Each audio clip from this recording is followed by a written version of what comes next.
ଲୋକଙ୍କ ସହ ରାଜନୀତିରେ ରହିବି, ନିର୍ବାଚନରେ ଭାଗ ନେବିନି। ସ୍ୱାଧୀନତା ଦିବସ ପାଳନ ଅବସରରେ ନିମାପଡ଼ା ବ୍ଲକ ଅନ୍ତର୍ଗତ ସାଇନ୍ସ ଶାସନ ସରପଞ୍ଚ ଦେବାଶିଷ ଆଚାର୍ଯ୍ୟ ଏକଥା କହିଛନ୍ତି।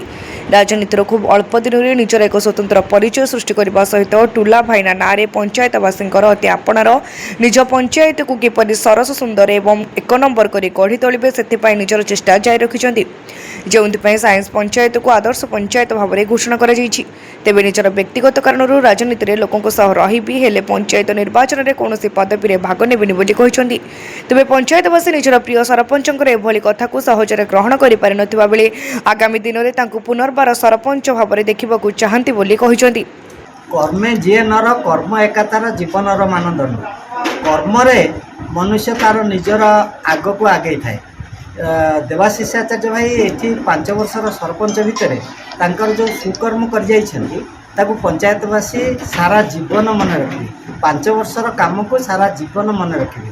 ତେଣୁ ଆଗାମୀ ଦିନରେ ଏ ପଞ୍ଚାୟତ ଯେ ଆଦର୍ଶ ପଞ୍ଚାୟତ ହେବ ଏଥିରେ ଦ୍ୱିମତ ହେବାର କାରଣ ନାହିଁ ଏବଂ ଆମେ ସମସ୍ତ ପଞ୍ଚାୟତବାସୀ ତାଙ୍କୁ ଅନୁରୋଧ ରଖିବୁ ଯେ ଏ ପଞ୍ଚାୟତର ଉନ୍ନତି କଳ୍ପେ ନିଜର ସ୍ୱାର୍ଥକୁ ପରିହାର କରି ସମୂହ ସ୍ୱାର୍ଥକୁ ଆଗେଇ ନେବା ପାଇଁ ସେ ଉତ୍ସର୍ଗୀକୃତ। ଏବଂ ତାଙ୍କ ଆଶୀର୍ବାଦରେ ମୁଁ 5 ବର୍ଷ ହେଲାଣି ଏଠି ସରପଞ୍ଚ ହିସାବରେ ମୁଁ ଅଛି।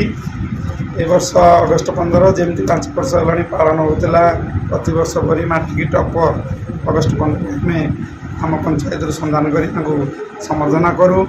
ଜାନୁଆରୀ 26 ସେଇ ଟାଇପ୍ର କରୁ। ବହୁତ ଗୁଡ଼ାଏ ପ୍ରୋଗ୍ରାମ ହୁଏ। ସାର୍ଙ୍କ କହିବା ଅନୁସାରେ ଚେଷ୍ଟା କରୁଥିଲି ପଞ୍ଚାୟତରେ ସବୁବେଳେ ହସ ଖୁସିରେ ଚାଲୁ ବୋଲି।